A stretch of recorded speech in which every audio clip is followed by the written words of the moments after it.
Porque tiene que dar una conferencia sobre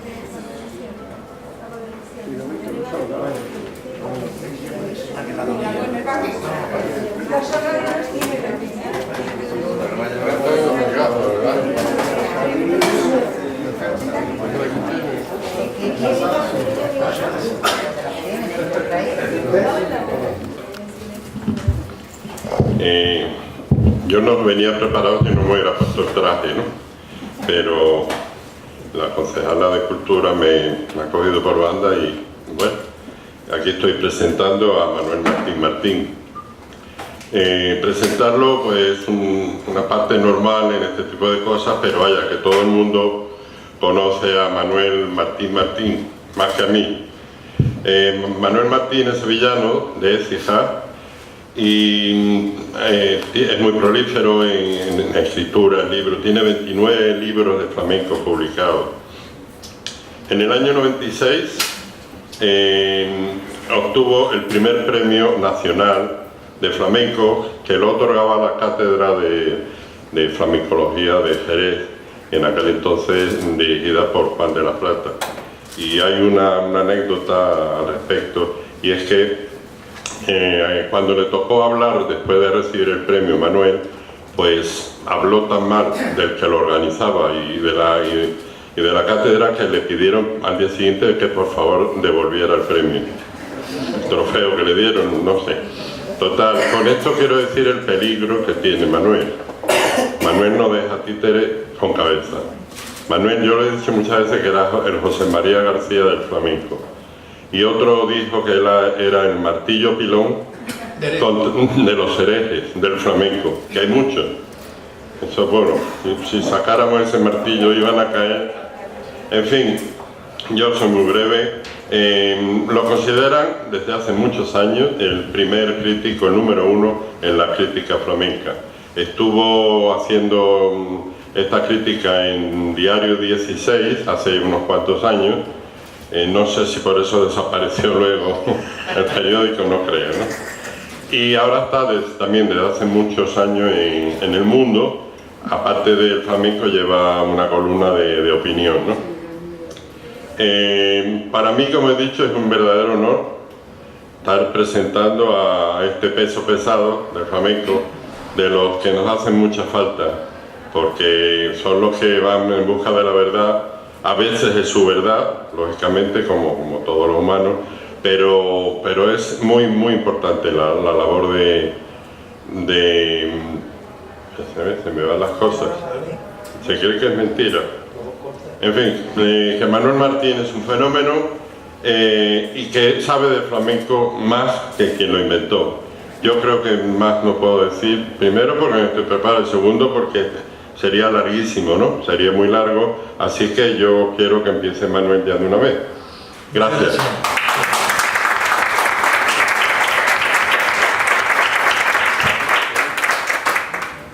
Bueno, muy buenas tardes a todas y a todos. Y yo, como sabía que me iba a presentar Pepe, por eso no me he traído chaqueta. Y si vengo en manga corta, pues yo vengo en manga de camisa. Bueno, para mí es un honor, evidentemente, estar incardinado en la programación de este tercer Congreso Internacional de Paco de Lucía, y por supuesto que también es un honor el encontrarme aquí en Algeciras, donde es una cita obligada de las muchísimas rutas que tiene el flamenco, y que me presente mi amigo y hermano Pepe Vargas, pues ya ven, se ha quedado hasta cortado, porque no me ha presentado nunca. Es verdad, no me he presentado nunca. El hecho de que yo esté aquí es que hace ya algún tiempo José Luis Lara me pidió esta conferencia, precisamente, que miren que yo he asistido a tropecientos congresos de flamenco y nunca se ha abordado este tema.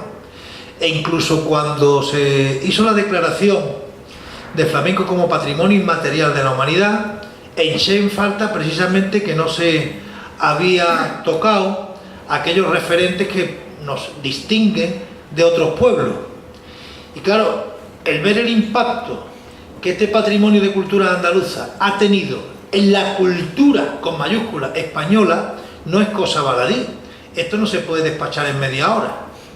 Lo digo porque el trabajo de campo que ha llevado esta conferencia, que yo tendré unas 500 y pico de conferencias escritas, esta es la primera vez que la hago, y por consiguiente, pues ya veis, no hay cosa que más me reconforte que la pueda dar aquí en Algeciras. Entonces, como es un tema tan prolijo, tan amplio, cómo ha influenciado el flamenco en la cultura en general en España, lo he tenido que dividir por bloques, para no ser muy pesado. Entonces se van a encontrar ustedes por qué el flamenco es lo que es. No es porque yo con 4 amigos en la taberna o en el bar o en la peña flamenca diga que es la música más grande del mundo. No, ese es un manifiesto que está muy bien, pero luego hay que argumentarlo. Y el argumentario es precisamente el que yo traigo aquí.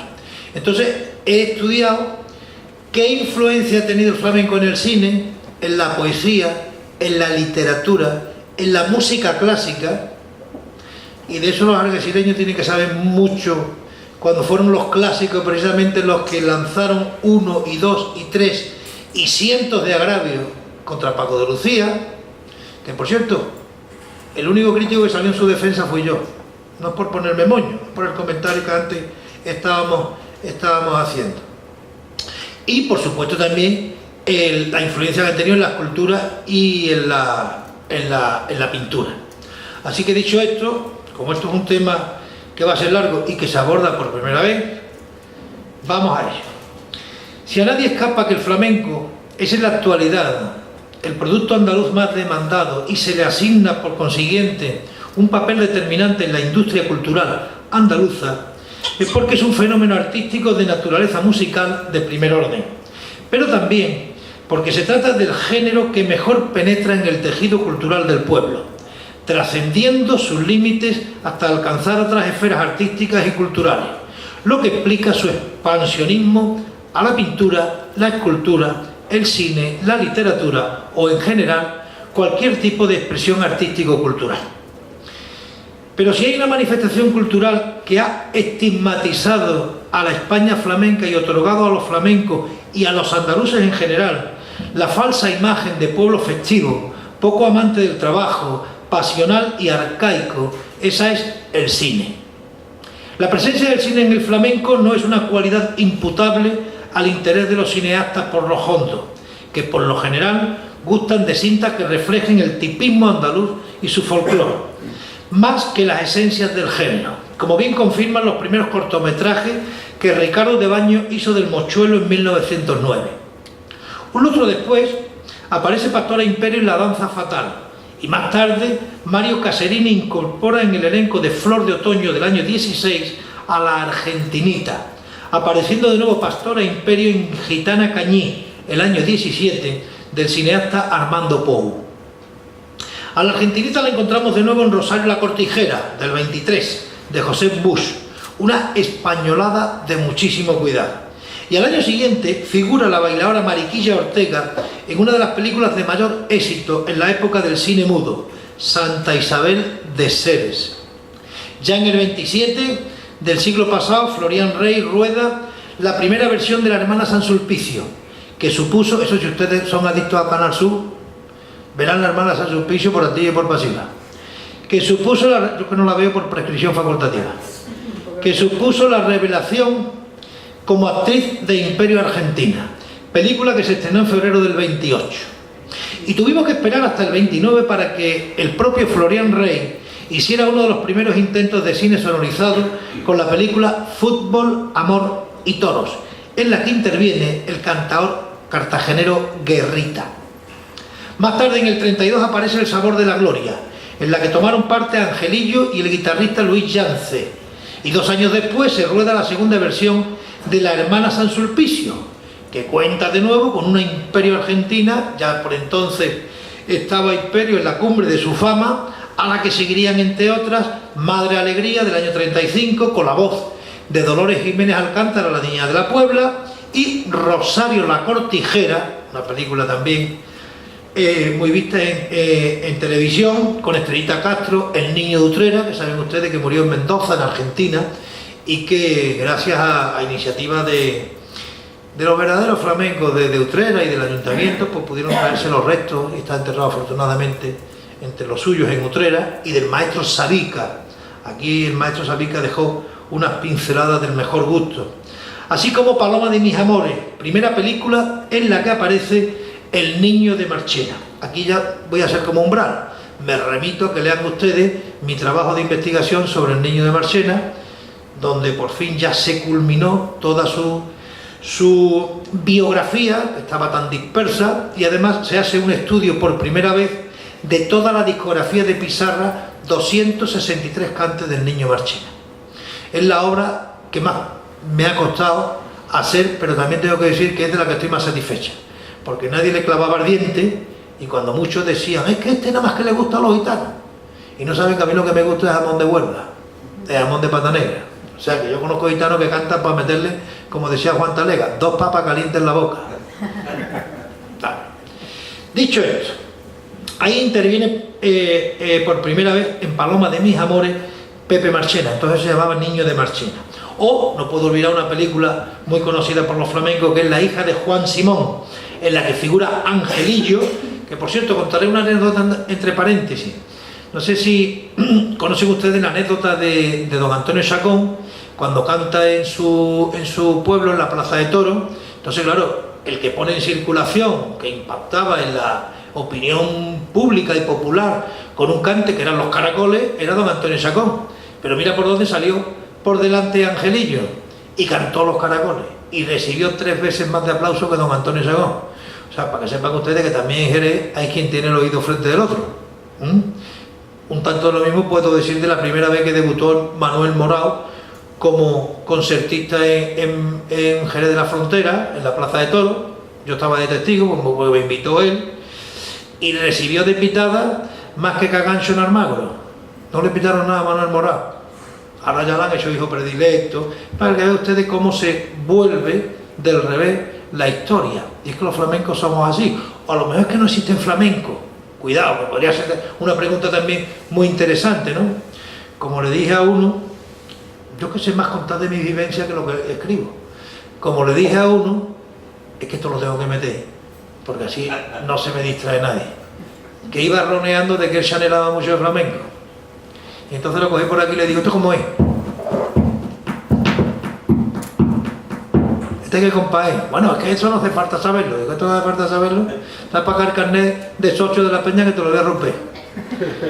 Bueno, pues dicho esto, en La hija de Juan Simón figura el tal Angelillo, que además canta evidentemente la célebre milonga de Juan Simón, pero también en esa película, que se han saltado los flamencólogos, no sé por qué, no lo cita, baila una muchacha que baila un poquito bien, que se llama Carmen Amaya.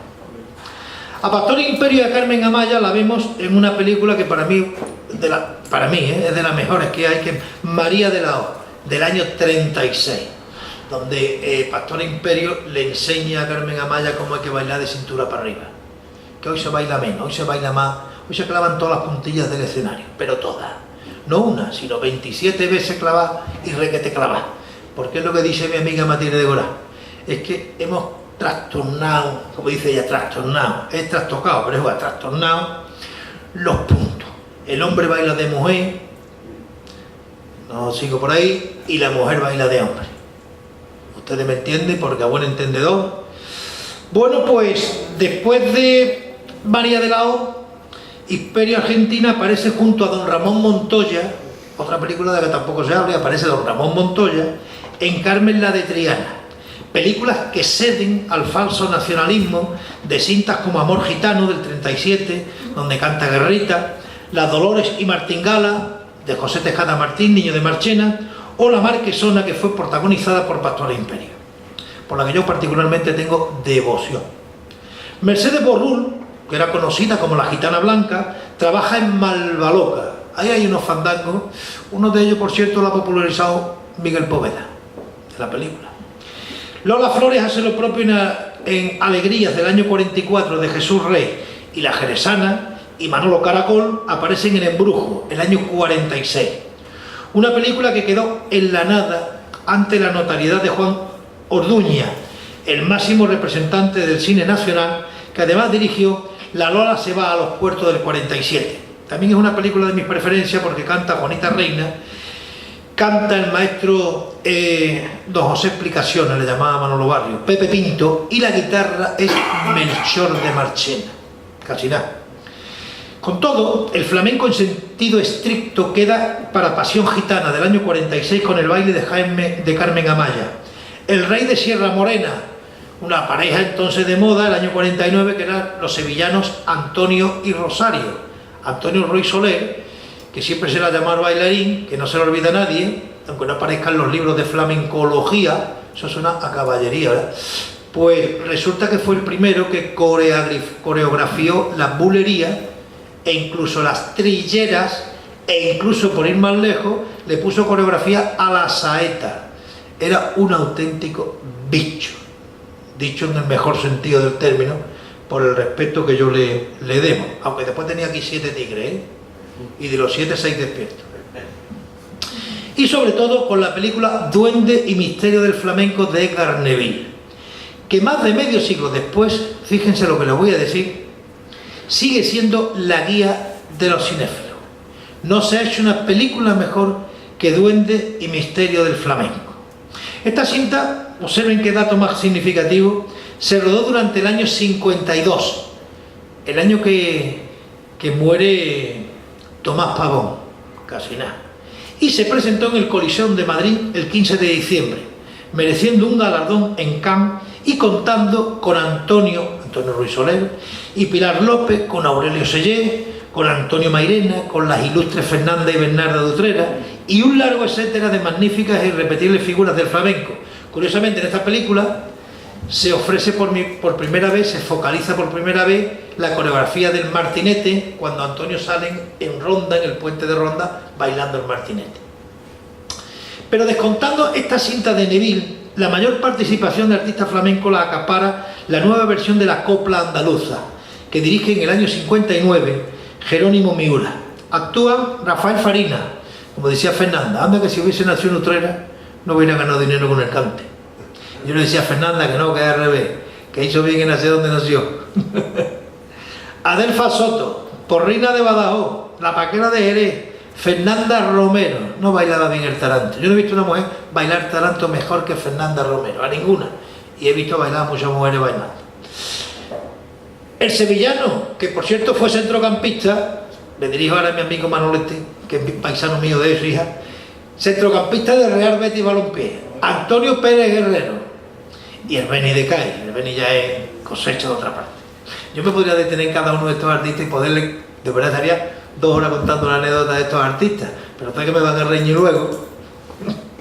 En la siguiente década, la película fundamental es Los Tarantos, rodada por Francisco Rovira Veleta el año 63. La película en la que interviene Carmen Amaya, que no pudo la pobre conocer el estreno porque murió, ¿no? Y que toma el argumento, Los Tarantos, de la obra teatral de Alfredo Maña, Historia de los Tarantos. Últimamente se hizo una revisión de esta película, un documental, y luego se hizo una escenificación que la coreografió Javier Latorre, muy interesante. Lo que pasa es que había algunos del cuerpo de baile que estaban un poquito distraídos. Hay una cosa en el baile grupal que se llama la sincronización. Es como cuando se ve en las piscinas, las chicas de las nadadoras estas que van a los Juegos Olímpicos. Hay una cosa que es la sincronización. Si te vas un poquito, es como si te vas de compás cantando. Pues ya está en la era, tío. Y en esta revisión que se hizo había alguna cosita ahí. Pero bueno, se hizo. Y esta relata una hermosa y trágica historia de amor de 2 gitanos pertenecientes a familias rivales, ¿no? Estas historias son antiquísimas, ¿no?, en la literatura. En esta película, que estuvo nominada para el Oscar, pues trabajaron la genial Carmen Amaya, que ya digo que no pudo conocer el estreno, Sara Lezana, que es la que encarna a la novia, pero también trabaja el maestro Antonio Bade y el maestro Antonio Núñez Montoya, el Chocolate. Otra película de Rovira Veleta es una versión del Amor Brusco con adaptación musical de Ernesto After, que interpreta la guitarra Narciso Yepe, y que actúan como actores Antonio Gades, La Polaca y Rafael de Córdoba, Córdoba con V, no es cordobés de la nuestra, argentino. En estos años se rescata la popular obra de Guillén y Quintero, El alma de la copla, del año 64, llevada a la pantalla por Pío Ballesteros y con un elenco que, encabezado por el príncipe gitano, lo forman Adelfa y Pepe Soto, La niña de la Puebla, Juanito Barea, Jacinto Almadén, y voces que aparecen grabadas de Antonio Chacón. Esto lo digo porque leí una vez en cierta ocasión, no sé si fue en Facebook o dónde, que don Antonio Chacón trabajó en esta película. Murió en el 29 y la película se hizo en el 64. Miren ustedes qué bestialidades se suelen escribir en las redes sociales. No se fíen ustedes de mucho de lo que se escribe, ni tan siquiera de lo que yo escribo, ¿eh? Yo también me paso algunas veces. La Sayago y Luquitas de Marchena. Y entre la cinta con activos hondos evocamos las voces de Jarrito, Fosforito, Juan Vargas, Enrique Herculata, Adela Escudero, Terremoto y José Osuna, que figuran en Los Flamencos del año 66. Esta película es de Jesús Yagüe.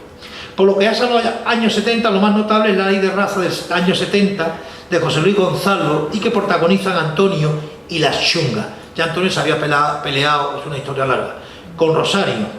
Aparece la película Manuela, una película que yo asistí a parte del rodaje, porque esto se hizo en el año 76, es de Gonzalo García Pelayo, y hay una colaboración especial de la sevillana Carmen Albeni, que por cierto en todos los libros dice que es de Sevilla y es de mi pueblo, es de Écija. Verá que estoy reivindicando a Écija, para cuando llegue allí lo cuente, que también tengo allí enemigos por doquier. Y canta Manuel de Paula junto a la guitarra del llorao Pedro Bacán. La Carmen del año 75 de Julio Diamante, en la que junto al actor Julián Mateo trabajan Sara Lezana, Rafael de Córdoba, Enrique el Cojo, Enrique Morente, Agujeta, El Visco, Enrique de Melchor, Pepe de Lucía, y el cuadro El tablao La Bruja, y el documental de Miguel Alcobendas Cantes de Málaga del año 74, y la película Vivir en Sevilla del año 78, en la que aparece Farruco bailando por Soleá, casi nada. La década de los 80 la protagoniza Carlos Saura, que como bien saben es el que realiza la trilogía con Antonio Gade. Hacen Bodas de Sangre el año 81 con Cristina Hoyo, colaboraban ahí, eran unos chavales, Eduardo Erguito, digo Eduardo porque tengo mucha amistad con él, Erguito, Joselito Merced, El Gómez de Jerez, hace poco lo vi, Emilio de Diego, el guitarrista, y Antonio Solera. Luego hacen Carmen el año 83, también con Cristina Hoyo, Laura del Sol, aquí una pelea entre Gade y Cristina Hoyo por el tema de Laura del Sol, Paco de Lucía, Gómez de Jerez, Manolo Sevilla y Antonio Solera. Por cierto que en esta película aparece cantando Marisol, un tema que luego llevaría a la discografía, lo recogió Vicente Amigo y lo llevó a la discografía Remedios Amaya, y la gente en general cree que es de Remedios Amaya, y hay que darle a Dios lo que debió, es de Marisol. Y completa la trilogía de Saura El amor brujo del año 86, asimismo con Cristina Hoyo y Laura del Sol, canciones interpretadas por Rocío Jurado y la actuación de La Polaca, de Enrique Ortega, Diego Pantoja y El Gómez de Jerez. Por su parte, el maestro Mario Maya, que ya había protagonizado los cortometrajes Camelamos Naquerar y Canta Gitano, lleva en su espectáculo teatral Ay Hondo al cine con el título de Corre Gitano. Esto lo dirige Nicolás Astirriaga el año 84 con el baile de Carmen Cortés, que pertenecía a la compañía, la mujer de Gerardo Núñez, pertenecía a la compañía de Mario Maya, que por cierto además es la primera bailadora que baila la granaína, y el cante de Manuel de Paula, que era el cantador referente de la compañía de Mario. Mismamente en el film de Jaime Camino, El balcón abierto, también del 84, actúan Joselito Merced, Juan Habichuela y Ricardo el Veneno. Y así hasta la película Montoya y Taranto del año 89 de Vicente Escribá, que estuvo protagonizada por Cristina Hoyo, La Teta y la Luna del año 94 de Vigas Luna, en la que participa Miguel Poveda, Flamenco del 95 de Carlos Saura, donde además de faltar no pocas figuras históricas, yo la crítica que hice de aquella película les tengo que decir que muy bien Carlos Saura, y lo mejor para mí fue las luces la luminotecnia, Héctor Haro es un fenómeno, bueno, el pobrecito mío era un fenómeno, y allí donde esté, que seguro que estará en el cielo, porque allí es donde están los grandes artistas, pero que para mí, bajo mi punto de vista, los que se salvan de aquella película es Agujeta de Jerez y La Paquera de Jerez.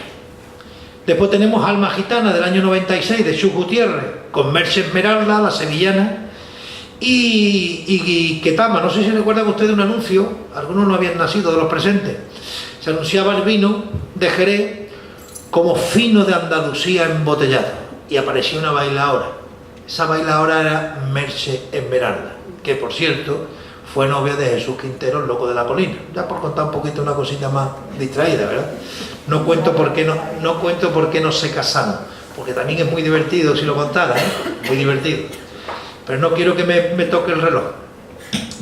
Y vamos a ir terminando ya con el cine, no sin antes citar Pactar con el Diablo de Tyler Ashford, donde figuran Tomatito, El Potito y la bailadora Elena Andújar, la producción francesa Agujetas Cantaor del 99 de Dominique Abel, y Gitano del año 2000 de Manuel Palacio y protagonizada por Joaquín Cortés, sin olvidar, por supuesto, Paco de Lucía, La Búsqueda del año 2014 de Curro Sánchez, su hijo, el documental que además fue galardonado con un Goya y que profundiza este documental en el genio que logró precisamente, miren qué curioso es esto, Paco de Lucía logró que en España existiera o tuviera adicción a la guitarra.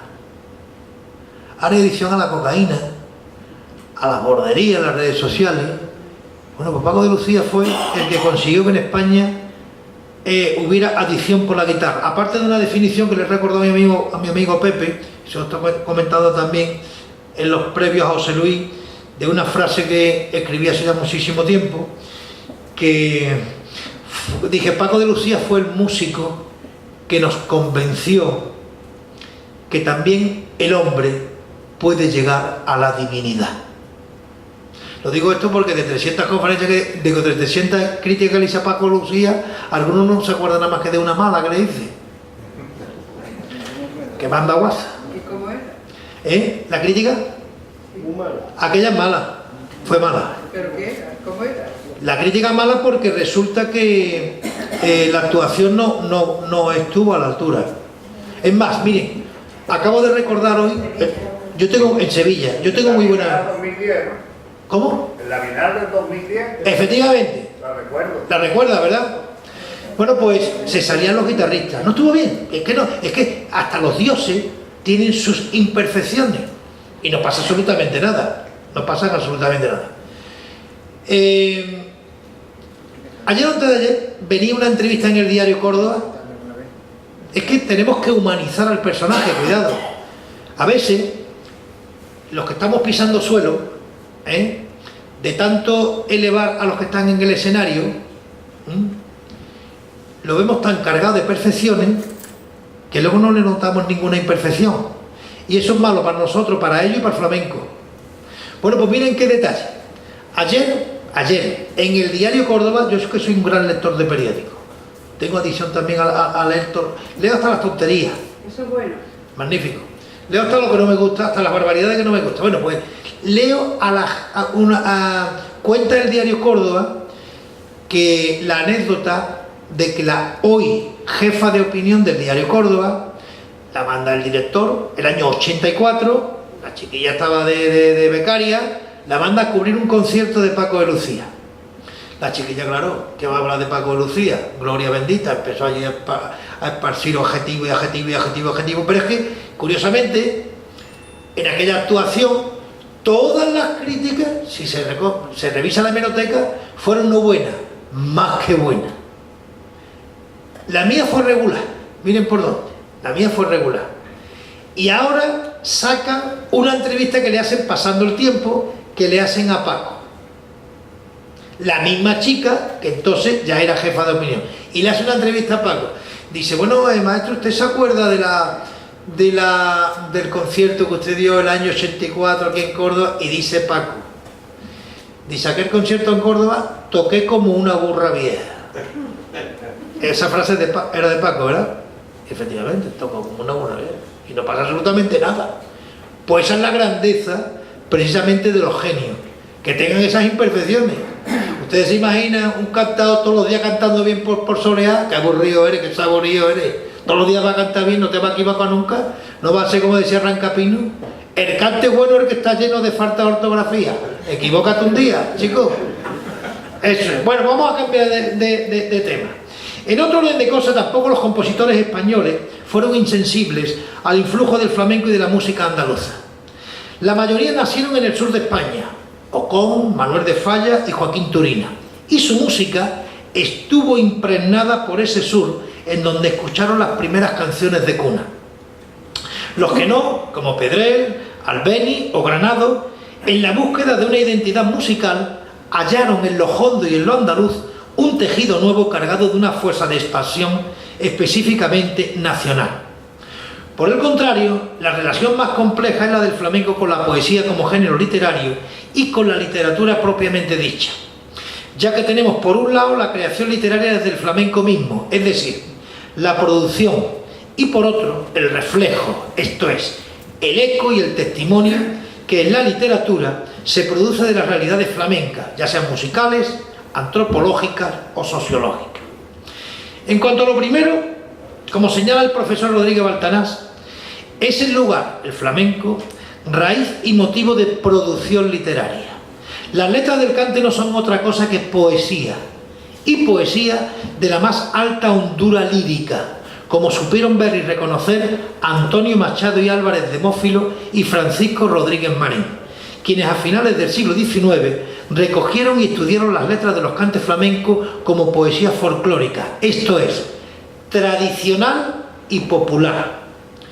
Letras cuya autoría se pierde la mayor parte de las veces en el anonimato de la colectividad y de la tradición, pero que otras veces se reconocen nombres conocidos, verdaderos aedas de la poesía flamenca. Autores de bellísimas coplas fueron Manuel Machado, poeta celebérrimo y cultísimo, pero también aquel Manuel Balbaseda, exijano, trabajador en línea férrea, limpiador de los coches de trenes de los viajeros, que por cierto fue el que escribió, o del que se publicó, lo publicó Machado, el primer cancionero de coplas flamencas de la historia, y lo hizo un paisano mío, y de él daba cuenta don Luis Montoto a Demófilo, el padre de los Machados, con esta letra que dice: llenita de penas muero, vueltecita a la pared, el sentimiento que tengo, ¿a quién se lo contaré? Después cuando dicen, es que los andaluces son unos iletrados, pero qué tonto eres, mamarracho, ¿cómo que confunde cultura con instrucción? Los andaluces son cultos. Otra cosa es la instrucción que se gana en los colegios, en los institutos y en las universidades, mamarracho. Con razón escribía Montoto, desprovisto de toda educación, de Balbaseda, desprovisto de toda educación literaria, siente hondo y tiene de poeta, ojo, más que muchos de los que escriben versos muy pulidos y aderezados. Casos como el de Balmaceda en el siglo XIX se repiten en el XX, como vemos por ejemplo que ocurre con el cantador José de la Tomasa, que publicó el año 1990, un notable libro de copla flamenca con el título de Alma de Barco. En todo caso, y como decía Manuel Machado, hasta que el pueblo las canta, las coplas no son. Y cuando las canta el pueblo, ya nadie sabe su autor. Pero junto a esta producción literaria, destinada a ser cantada y cuya más plena potencialidad de estética no se logra nada más que en el cante, que no se olvide esto, no en el libro impresa, sino en el cante, está la literatura, poesía, teatro, narración, etcétera, que se ocupa del flamenco como tema en cualquiera de esos aspectos. De los tres géneros literarios fundamentales, es seguramente la lírica el que mejores frutos artísticos ha ofrecido en este terreno. Los comienzos están en el siglo XIX, cuando el romanticismo hace volver la atención de los intelectuales hacia lo popular, hacia lo específico de cada pueblo, especialmente los que aparecían como más exóticos y llamativos. Andalucía, se convierte de las manos de los viajeros románticos en objeto de admirativo descubrimiento y muy pronto en exportadora de souvenir más o menos auténtico. El acercamiento a lo popular supone en la lírica la boga de formas como los líderes y baladas, los cantares y romances y toda suerte de estrofas populares. En nuestro país tenemos que reconocer que es Augusto Ferrán, el amigo de Gustavo Adolfo Bécquer, quien aclimata la fórmula en su libro La soledad con una aspiración no muy diferente a la expresada por Manuel Machado en los versos transcritos de las que decía además Ferrán. En cuanto a mis pobres versos, miren que lo grande que eran estos poetas y miren lo que decían. En cuanto a mis pobres versos, si algún día oigo salir uno de ellos de entre un corrillo de alegres muchachas, acompañado por los tristes tonos de una guitarra, daré por cumplida toda mi ambición de gloria y habré escuchado el mejor juicio de mis humildes composiciones.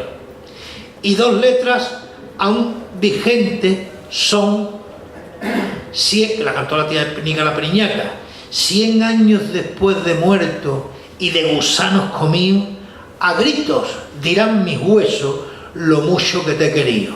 Ahora que venga uno de ahora y haga esto. Esto en aire de bulería por soleá. O está en forma de soleá.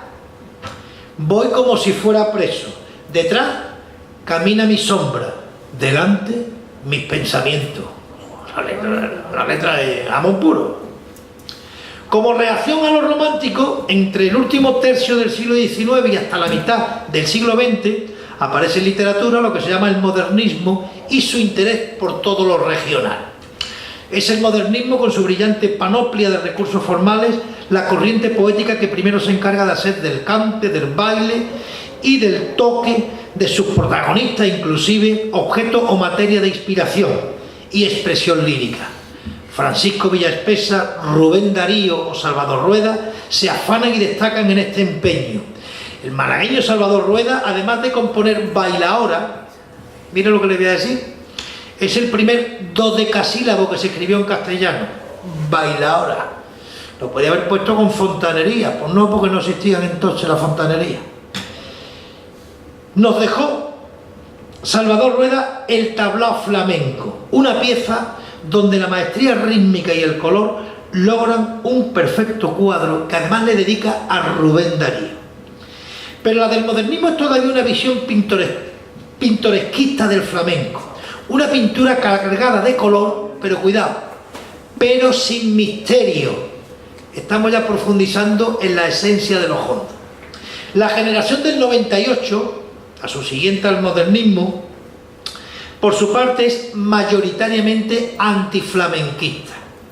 El flamenco, como los toros, es síntoma y causa a la vez de la decadencia española, decían, aunque el arquetipo de todo fue el impresentable Eugenio Noé, que como muestra de su antiflamenquismo sacó a la luz sus escenas y andanzas de la campaña antiflamenca para luego publicar el libro Señoritos, chulos, fenómeno gitano y flamenco, libro que se publicó el año 1919, llegando a decir, entre comillas, que viendo bailar a esta mujer se concibe que España lleve 6 siglos de retraso a los demás pueblos de su civilización. ¿Qué tendrá que ver el tomate con la manteca? ¿Qué tendrá que ver el baile flamenco con la decadencia de España? Cuidado con estas cosas. Y a pergueñar, el muchacho pergueñó la siguiente letra, la siguiente perla. Nada más inmundo que nuestro flamenquismo, fomento de la descomposición de un pueblo. Sin comentario. Ustedes lo piensan y se lo callan. Azorín y Pío Baroja, por su parte, carecieron por completo de sensibilidad para el flamenco, y no se extraña así que le consagraran algunas páginas denigratorias. Tanto que en el 98, como en el modernismo, la excepción es respectivamente la de Antonio y Manuel Machado, en los que la influencia paterna de Mófilo preservó y avivó una atracción, un respeto, una comprensión profunda de los hondos, cuando decía Manuel: a todos nos han cantado en una noche de juerga copla que nos han matado. Y Antonio, melancólico y solitario, más distante, evocaba el canto de este recuerdo. yo meditaba absorto, devanando los hilos del hastío y la tristeza, cuando llegó a mi oído, por la ventana de mi estancia abierta, a una caliente noche de verano, el plañir de una copla soñolienta, quebrada por los trémolos sombríos de las músicas malas de mi tierra. Pero la gran eclosión de flamenco en la literatura y la poesía, su dignificación intelectual también, no llega sin embargo hasta la generación del 27. Y aunque Vicente Alessandre, Gerardo Diego, Fernando Villalón, Juan Rejano, etcétera, escriben algunos soberbios poemas de tema flamenco, es sobre todo la figura de Federico García Lorca la que con todo derecho se yergue como impulsora del sentimiento moderno, actual de los flamencos, tanto en su vertiente práctica de organizador del concurso de Granada del año 22, como en su vertiente teórica, ejercida en su conferencia titulada Importancia histórica y artística del primitivo cante andaluz, llamado cante jondo, que por cierto en esta misma fecha Luis Bacaría le hace una entrevista, era el corresponsal del Diario Madrid, le hace una entrevista a don Antonio Chacón y él, como el concurso se llamaba de cante jondo, Luis Bacaría le espeta al maestro: mire usted, maestro, ¿qué le parece a usted este concurso de cante jondo? Y dice: un momento, don Antonio Chacón, eso nunca lo quiso contar Pedro de la Vega, esto que estoy contando ahora. Un momento, no le llame usted cante jondo, se ha de llamar como le llamaron mis maestros, cante gitano. Lo dejo ahí. ¿Te ha gustado? Sí. Esto no estaba escrito. Yo te quiero, Pepe. ¿Ustedes también? ¿Vamos bien? Yo, si no, yo corto, ¿eh? Ustedes son los que mandan. Está muy ameno. Está bien, muchísimas gracias, son ustedes muy amables. Esta conferencia es un texto fundamental en el que Lorca intenta rescatar el flamenco. Esto que les voy a decir es muy importante. A veces se dice: bueno, es que tanta importancia a Lorca. Le voy a explicar por qué es importante Lorca. Eso que dicen es que no han leído nunca a Lorca, evidentemente, ¿no? Claro. Como el que habla más de Sabica que no ha escuchado nunca a Sabica. Digo, por lo que te pierdes. Digo porque es fundamentalísimo Lorca, porque intenta rescatar el flamenco de la atmósfera tabernaria y degradada para recolocarlo, en un digno lugar como ancestro y componente fundamental de nuestra cultura. En este sentido, Lorca se revela contra los postulados del antiflamenquismo noventochochista, pero junto a su obra práctica y su obra teórica está su obra poética, la más importante de todas, pues no en vano se reconoce en Lorca uno de los mayores poetas españoles de nuestro siglo. El cante queda no solo dignificado, no solo convertido en válido objeto de inspiración poética, como sucedía, insisto, en el modernismo, sino elevado a mito, elevado a categoría antropológica, a verdad profunda de la vida. Compárense, si no, estos versos de Lorca pertenecientes a su poema Café Cantante, con los antes citados de Salvador Rueda. Sobre el tablado oscuro, la parrala sostiene una conversación con la muerte. Lorca es el primero que no le canta Andalucía lírica. Lorca le está cantando al dramatismo del sur. Estos ya son cosas muy serias. Estos son cosas bastante relevantes para Andalucía. La comparación creemos que es suficientemente ilustrativa. Tal vez la diferencia estribe una vez más en la que opone lo epicúreo con lo dionisíaco. A partir de ahí, los poetas se comprometen con la tierra de origen, como Fernando Villalón, como José María Pemán, como Joaquín Romero Murube o como Rafael Alberti, que encuentran inspiración, por ejemplo, este último, Rafael Alberti, encuentra inspiración en la voz de José Meneses, a los que se suman otros como Vicente Aleixandre y Gerardo Diego, a quien debemos la más cabal definición de la guitarra: pozo con viento en vez de agua. Olé, olé. Jorge Guillén, la línea neopopulista de Rafael de León. Y no fue grande Rafael de León. Yo cada vez que paso por la fachada de su casa, que paso todos los días, pues vivo al lado, le digo: ole tú, no fue grande Rafael de León. O Tomás Borra. Esta estela la seguiría en Rafael Montesino, otro. Por cierto que la mitad fueron todos exiliados de Sevilla, y Luis sin duda, porque era mariquita. Sí. No porque era un gran poeta, no, porque era mariquita. qué de tonto. Claro, en la capital hay más tonto porque es más grande. Rafael Montesino, al que debemos, miren qué letra, miren qué letra. Esta letra se la han adjudicado a Foforito. Que nadie se llama engaña. Todo el que vive por dentro se va matando. Esto de Rafael Montesino, que fue además grabada por el maestro Foforito y que por equivocación aparece en la etiqueta del disco firmada por otro autor, hasta alcanzar el Ecuador del pasado siglo con Eloy Muñoz Martí, con su poema sinfónico sobre el funeral del Fillo. Los cordobeses Ricardo Molina, que tanto impulso dio a los concursos nacional de Córdoba, Mario López y Luis Jiménez Marto, el malagueño Manuel Alcántara, que afortunadamente todavía vive y escribe sus columnas en el Diario Sur, y los jerezanos José Manuel Caballero Bonal, a sus 90 años, Juan de la Plata, el amigo, Manuel Río Ruiz, afortunadamente vive y todos los años nos reunimos, mi mujer y yo con su mujer y él, para hablar de lo que hay que hablar y cómo hay que hablar, a calzón quitado, con su incomparable razón, vigilia y elegía de Manuel Torres. En la época contemporánea no ha habido un poema más grandioso que el de Manuel Río Ruiz. Incurriríamos en desafuero, por supuesto, y estando en tierra gaditana, si dejamos a un lado al amigo y maestro Antonio Murciano, como el cordobés Joaquín López Estrada y el extremeño Francisco Salgueiro. Deben citarse igualmente a Antonio Almeida, José Luis Tejada, Aquilino Duque, que vive en Sevilla, José Heredia Maya, granaíno, Francisco Toledano, Rafael Guillén y Concha Lago, que destacan entre los poetas andaluces que han escrito con forma y fondo de coplas flamencas y poemas exaltativos de los hondos.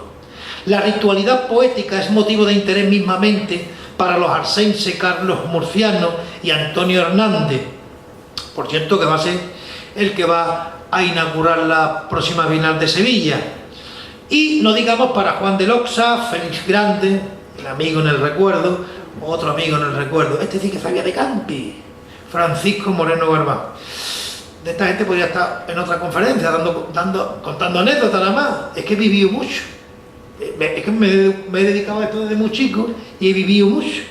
Bueno, pues no de otra manera ha sucedido en la narrativa y en el teatro, aunque ninguno de los dos géneros ha contado con la aportación genial que significó Lorca para la poesía. En la narrativa pasamos del costumbrismo romántico de un Estébanes Calderón al pintoresquismo de mi paisano. Tengo que acudir a mi pueblo, aunque los paisanos de esto no sepan nada, porque en mi pueblo es que hay más enterados que entendidos. Eso pasa en muchos pueblos. Benito Maipra, Por ejemplo, en tanto que la novela de Poguerra incide sobre todo en lo social, muy de acuerdo con la moda y los modos de la época, como ocurre con 2 días de septiembre de José Manuel Caballero Bonal o con Epitafio para un señorito de Manuel Barrio. En el teatro habría que distinguirse entre el teatro puro, en lo que importa es el texto dramático, a cuyo servicio está sobre todo todo, valga la redundancia, desde el director escénico hasta los actores, y lo que es el espectáculo teatral, que es lo que se hizo con el flamenco, espectáculo teatral, que es un montaje más bien efímero en lo que el texto es un simple hilo conductor o no es más que un guión, el texto no se sigue. De lo primero, el gran monumento sigue siendo La Lola se va a los puertos de los hermanos Machado. De lo segundo, ha habido magníficos ejemplos, y recuérdense, por ejemplo, las propuestas de Salvador Tábora o de Mario Maya, de los que no es preciso hablar aquí porque no es específicamente literatura. Y que cada uno daría, no para una conferencia, para un libro. Sea como fuere, si la patria de estos poetas y escritores es el dolor, y aunque no conocemos su rostro, sí sabemos que en sus obras las emociones caminan de rodillas y la pena y la fatalidad son un desafío al escalofrío, quienes nos abren los ojos para que veamos en las obras el sentido universal del flamenco son las artes plásticas, sobre todo la pintura y los grabados, que junto a la fotografía son recursos fundamentales para mostrar la compleja diversidad del género. Para llegar al vértice de las nobles intenciones que yo quiero hacer, perdónenme que les vaya diciendo que me voy saltando los párrafos, ¿saben? No sé si ustedes me los notan. Sí, porque no sé a qué hora empieza el concierto que viene ahora. ¡Ah, a las 10! Pues entonces le voy a echar un poquito de freno de mano, que he puesto a la sexta, y corro ya más que Fernando Alonso. Con permiso, No les digo si ustedes quieren porque es agua. Ahora voy a hablar de la pintura y voy a terminar con un guitarrista. Porque es el único guitarrista que le ha puesto música a los cuadros pictóricos. Voy a terminar por ahí. Y me voy a situar en la pintura en la segunda mitad del siglo XIX.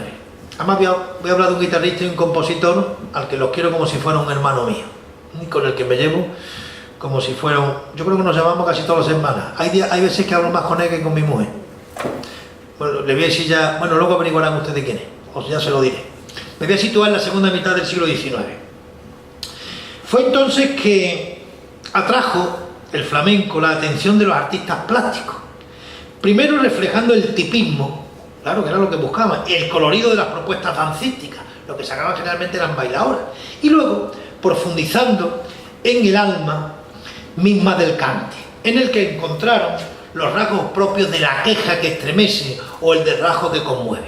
Yo he tenido en mi labor profesional muchísimos fotógrafos y siempre los fotógrafos han buscado aquellos rostros que mejor expresaban la queja.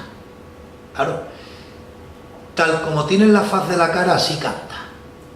Esa frase no es mía, es frase de un fotógrafo amigo mío. Y es verdad. Chocolate era extraordinario para la fotografía.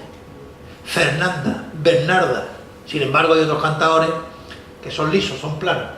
No quiero continuar por ahí porque sería motivo de otra conferencia y me voy a meter en los tomates. Bueno, antes de entrar a la pintura voy a hablar de un poquito de la escultura. Las primeras muestras, miren ustedes, de escultura, de obra escultórica que aparecen en el flamenco se las debemos a Barrutia, que en 1795 perfiló a Mariana Márquez bailando el zorongo, y Goya, que dejó un grabado de El Vito de sumo interés. Estos creo yo que fueron los iniciadores del costumbrismo romántico de la segunda mitad del siglo XIX, que se prolonga a la segunda mitad del XIX, y que fueron Fernández Cruzado, Juan Rodríguez, Juan de Hermida y Jiménez el Panadero, este autor del óleo El baile del farol, además de Antonio Cabral Bejarano, que con sus dos majos bailando, o José Gutiérrez de la Vega, a quien debemos un baile andaluz. Este está dibujado a tinta y a lápiz. Pero la figura clave, esto probablemente no lo han escuchado ustedes nunca, es José Bécquer, del siglo XIX, padre del poeta Gustavo Adolfo Bécquer, y el que abrió los caminos al arte costumbrista, como bien se constatan en obras como Un baile de gitano, la Feria de Mairena, que es la feria más antigua de España, la Feria de Mairena del Alcor. Algunos la confunden con Mairena de la Jarafe, que es de hace 4 días. Bueno, yo siempre digo, es que este no fue a clase de geografía aquel día. O El baile de la cachucha, miren qué datos más importantes, con escenas y tipos que influyeron notablemente en los artistas andaluces de su tiempo, así como el ferrolano Genaro Pérez Villamil, que representó en una litografía las ruinas del castillo moro de Alcalá de Guadaira, donde vivió el mítico Joaquín de la Paula, localidad a la que yo le dediqué un libro que se llamó La Biblia del Flamenco, porque tenía 700 páginas, era así. Y cuando alguno me lo dice, mire usted, maestro, ¿por qué no me firma usted el libro? Digo, y dice, bueno, ¿usted ahora qué haría con Alcalá? Digo, ahora ese libro haría 3 veces, de mucha información que manejo, claro, de Alcalá. Me parece que la primera vez que sale así un libro de una localidad, hasta con las partituras, salieron las partituras de los 12 cantes de Alcalá y le puse en conocimiento a la afición lo que no sabía, que existían unos tanguillos que eran los tanguillos de Alcalá, también con su partitura, que no tienen nada que ver con los tanguillos de Cádiz. Vamos, guardan una cierta relación, pero son otros tanguillos distintos, que por cierto se lo dio un cantado para que lo grabara, lo grabó. Todavía estoy esperando que me dé las gracias, a lo cual uno ya está acostumbrado, evidentemente. Junto a ellos figuran los sevillanos Antonio María Esquivel, que en 1850 pintó a la bailarina gaditana Josefa Vargas, Andrés Cortés, que por encargo de José María de Ibarra, el alcalde que creó la Feria de Sevilla, realizó 3 grandes lienzos con amplias panorámicas del antiguo Real de la Feria, que entonces se celebraba en el Prado de San Sebastián, ahora se celebran Los Remedios, y con personajes que bailan al son del flamenco. Y Manuel Rodríguez de Guzmán, uno de los más importantes cultivadores del costumbrismo romántico, con obras como La Fiesta Andaluza, La Procesión del Rocío, preciosa, La Feria de Sevilla o La Feria de Santiponce. Este es de los pintores de los que uno quisiera tener algún cuadro en el patio de su casa, una maravilla. Otro autor muy destacado es el portuense Francisco Lameyer, que realizó las ilustraciones del libro del malagueño. Esto tiene gracia, no lo voy a contar ahora. Del libro del malagueño Serafín de Estebanes Calderón, Las escenas andaluzas, libro recopilado de 1847, donde aparece un retrato a Pomilla, decían en aquel tiempo, del famoso cantador El Planeta, que fue uno de los precursores del profesionalismo flamenco, y que no, que hay que decir que no es El Planeta. Probablemente sea incluso hasta Lázaro Quintana, probablemente. Bueno, ya aparece un bandolero con su trabuco y todo, así está dibujado en el libro, escenas andaluzas. Ya a finales del siglo XIX, a medida que el costumbrismo pintoresco del romanticismo se va extinguiendo, el realismo dominante en Europa se interesa por la identidad andaluza, al tiempo que nuevos cambios se producen en la evolución del flamenco. El cante y el baile se escenifican en los cafés cantantes, y las artes plásticas ya buscan otras complejidades en el flamenco. No obstante, si en Málaga sienta influencia el valenciano Bernardo Ferrandis y Badenes con un día de huelga, que en 1873, este cuadro, Un día de huelga, representó ese año un improvisado tablao en el estudio de un pintor. Entonces en Sevilla aparecen artistas como Federico María Eder, creador de cuadros costumbristas, además de Manuel García y García, le llamaban Hispaleto, autor del lienzo Baile de Triana, y el realista José Jiménez Aranda, con obras como La Juerga o el titulado Baile Andaluz. Otro sevillano a destacar en el realismo fue José Villegas y Cordero, que aparte de dejar lienzo como Una Juerga después de los toros, pintó un retrato el año 1911 de Pastora Imperio. A este unimos su hermano Ricardo y Joaquín Turina Areal. Joaquín Turina Areal, padre del compositor Joaquín Turina, y su padre, autor del cuadro Baile en la Venta, donde gitanas y payos bailan y se divierten en el exterior de una venta cercana a Sevilla.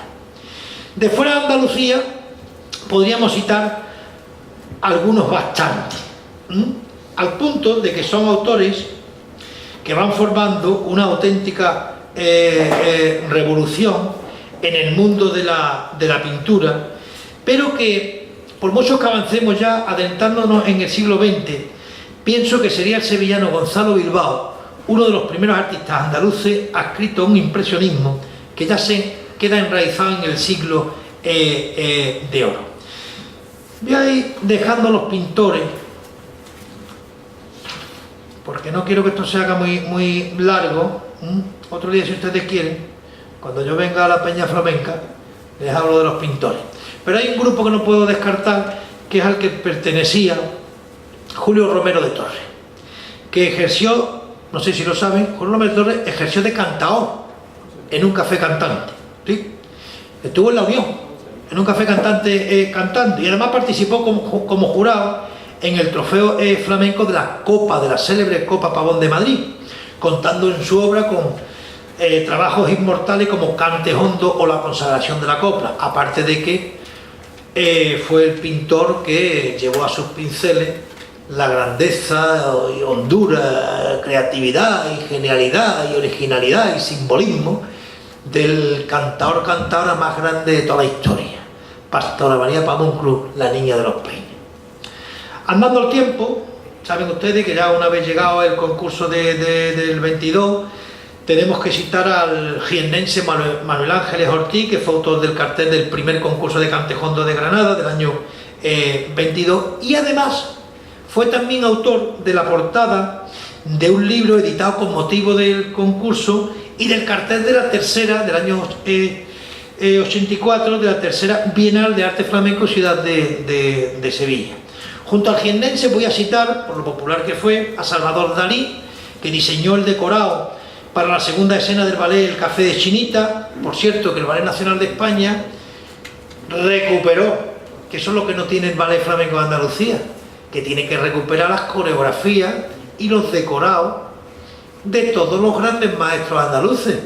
Lo mismo que se guardan las partituras de la música clásica. El Ballet Nacional de España recuperó el decorado de Salvador Dalí para el Café de Chinita y lo llevó, vamos, yo lo vi en Córdoba, lo vi también en Jerez, y el vestuario, Y tú dices, claro, con razón era un genio Salvador Dalí. ¿Loco? Los locos no son los de dentro, los locos son los de fuera. Los locos somos nosotros. Oh, tremendo, ¿no? Es una auténtica maravilla. Pero me voy a situar, para ir terminando ya, es que esto es muy largo. Es que lo que me ha pedido José Luis es demasiado. Vamos, ojo, que yo tampoco sabía que esto podía ser así, Yo me puse y he cortado todo lo que he podido. Es que no he podido cortar más. No he podido cortar más. Y siempre me he preguntado, es verdad, a medida que lo iba haciendo, esto me ha llevado un tiempo, siempre me he preguntado, bueno, ¿y esto por qué no se ha abordado en los congresos de flamenco? Que yo he asistido a muchísimos congresos como invitado como ponente, he asistido como a los congresos incluso hasta para dar la conferencia inaugural. Digo, ¿cómo que a nadie se le ocurrió hacer esto? No quiero decir por qué. Voy a terminar porque me voy a situar en la segunda mitad del siglo XX y voy a citar entre otros a Baldomero Romero Resende. En Alcalá de Guadaira algunos lo conocían como un borracho. Murió del alcohol, pero fue uno de los grandes genios de la pintura. Este hombre fue un expresionista que fue heredero tanto de Goya como de Solana, pero sobre todo fue heredero de Valdés Leal y de Zurbarán. Voy a citar también a Manuel Capuletti. A este lo conocí yo. Este estaba afincado en Mairena del Alcor. A este le gustaba una fiesta. Del que hizo un conocido dibujo, conoció a Antonio Mairena, estaba siempre de fiesta con Antonio Mairena, e hizo un conocido dibujo de Antonio Mairena a Plumilla, que está ya por todas las peñas flamencas, Antonio Mairena con la llave. Hizo dibujos a Plumilla, que son todos iguales, una serie, donde está Manolito María, Manuel Vallejo, etcétera, etcétera. Bueno, pues este Manuel Capuletti nació en Valladolid, pero llegó a Andalucía, probó la manzanilla, probó la morcilla de Matilla y dijo que se quedaba a vivir en Mairena del Alcor, se compró su finquita. Conocí también a la viuda, o la viuda era para comérsela. Otra que también le gustaba una fiesta, he visto a este que se divirtieran más. La viuda se quedó, enviudó y se quedó a vivir en Mairena del Alcor, con la misma finca que tenía Capuletti. Y luego como era, yo no sé la herencia cómo quedó, pero aquello era total. Eso para las televisiones, esas cosas.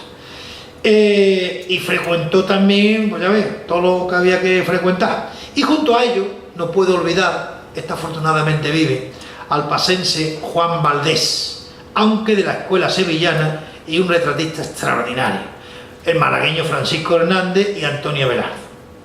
Hay otros grupos a considerar, por ejemplo Francisco Moreno Galván, era un pintor también magnífico, el jerezano Gutiérrez Montiel, con su lienzo homenaje a la petenera.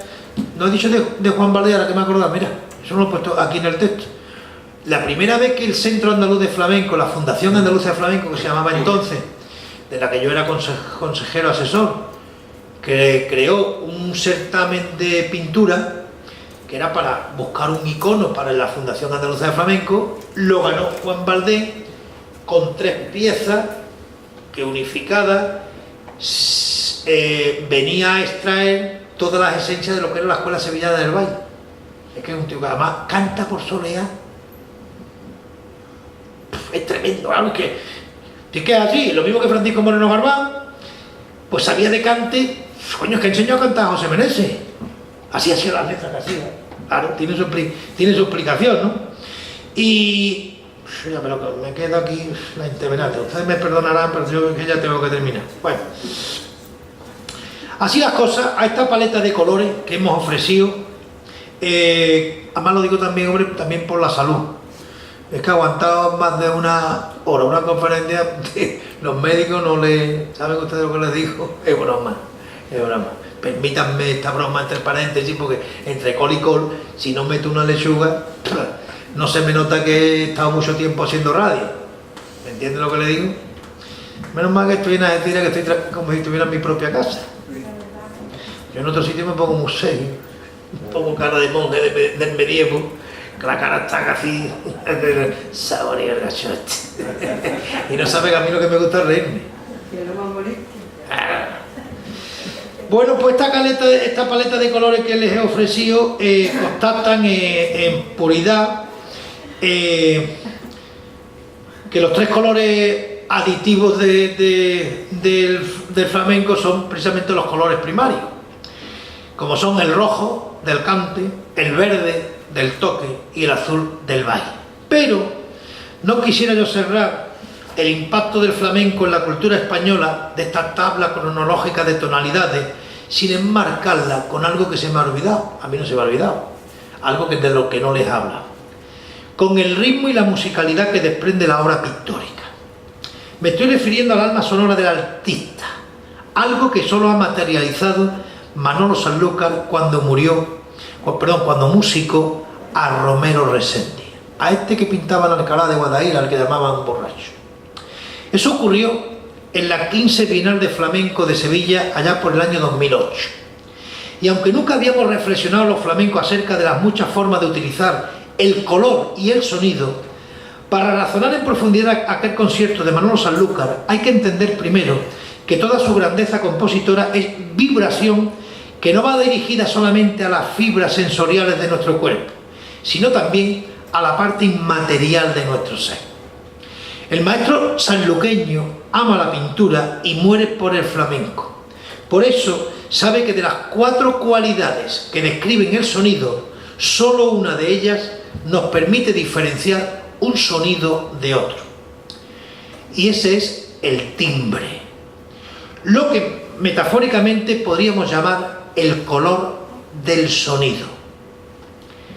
Lo difícil era, en este caso, encontrar el sonido exacto para cada cuadro de Romero Reséndiz, pintor de una fuerza extraordinaria que únicamente puede asociarse en este tiempo a quien, como en aquella bienal, hizo terapia del color, porque cual galeno griego permitió que el espectador recorriera los pasillos del templo de su guitarra para ser curado mediante la vibración del color.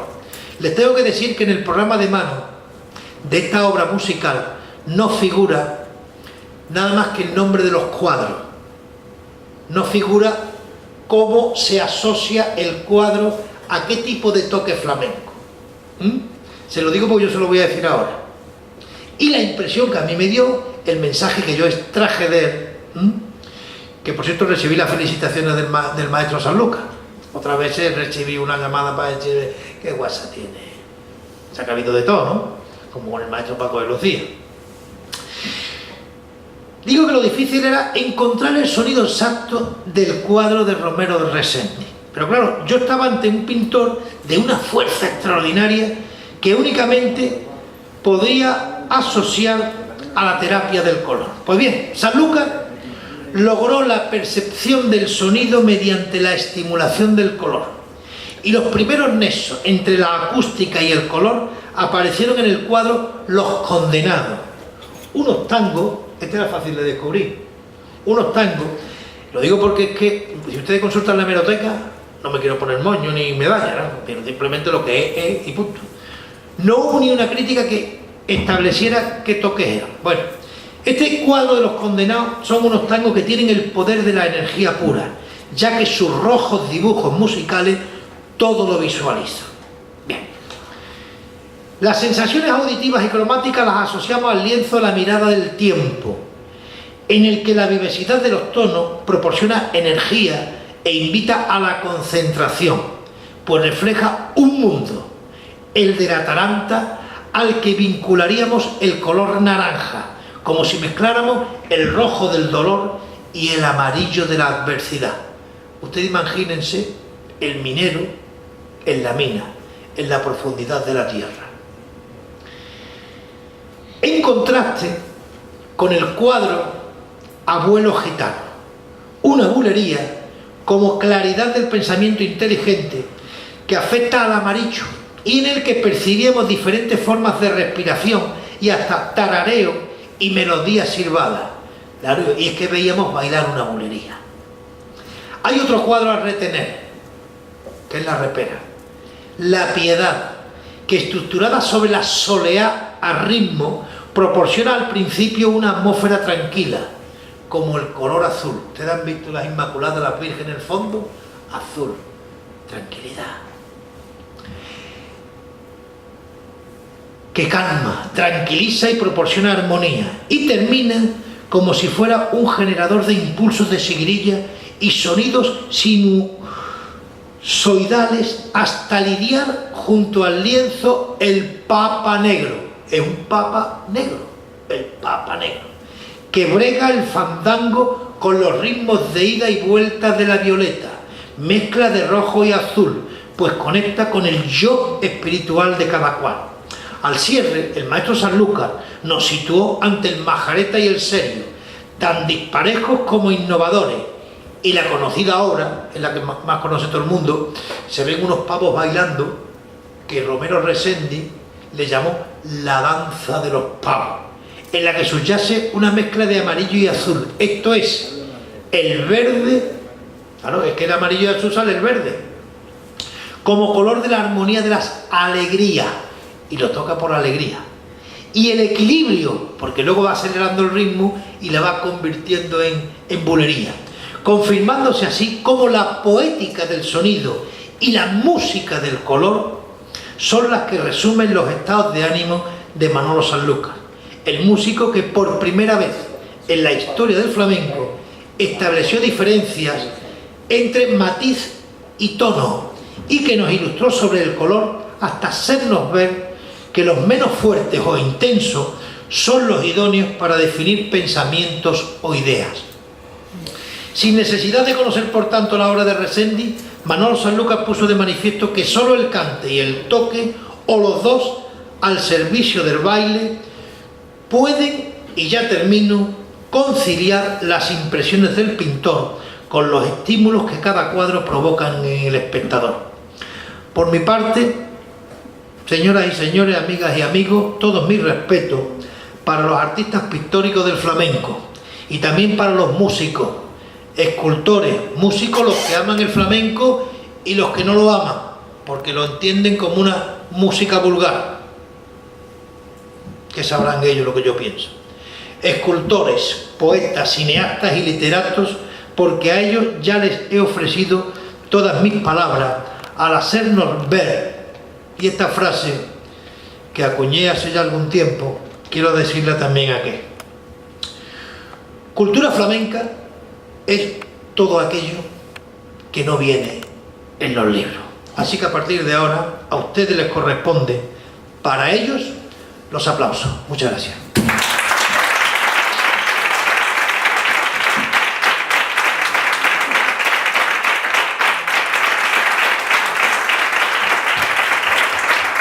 Muy bien, gracias. Gracias por todo. Sí, ustedes muy amables. A este público, de verdad, las notas ya saben ustedes las que yo les doy. Del 0 al 10, un 12, que hoy estoy generoso.